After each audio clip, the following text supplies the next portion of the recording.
Body building చాలా easy, ఏం లేదు, ఒక 6 months blasting dosages.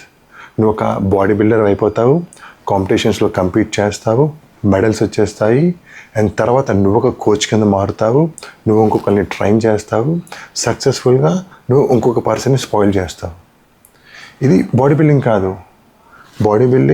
Body builder needs time, patience ఉండాలి, అన్నిటికన్నా ఎక్కువగా వర్క్ ఎథిక్ ఉండాలి. ఎథికల్ బాడీ బిల్డింగ్ చాలా చాలా ఇంపార్టెంట్. చాలా సెన్సిబుల్గా చేయాలి మనం ఈ స్పోర్ట్ని. ఐదర్ నువ్వు అథ్లీట్ అయినా సరే, కోచ్ అయినా సరే, ఆ అప్రోచ్ అనేది చాలా సెన్సిబుల్గా ఉండాలి. ఇక్కడ 6 monthsలో ఏం చేయలేం మనం. చెప్పాలంటే నా పాయింట్లోని ఒక 6 monthsలో రెడీ అయిన బాడీ జస్ట్ రబ్బిష్ అంతే. అండ్ అన్ఫార్చునేట్లీ ఏంటంటే బయట కూడా ఇలాంటి సినారియోసే నడుస్తున్నాయి. బాడీ బిల్డింగ్ అంటే చాలా షార్ట్ అండ్ స్వీట్ స్పోర్ట్ అంట. చాలా తక్కువ టైంలోనే మనం రెడీ అయిపోయి కాంపిటీషన్స్ చేసి విన్ అయిపోయి ఇంకా ఆపేయాలి.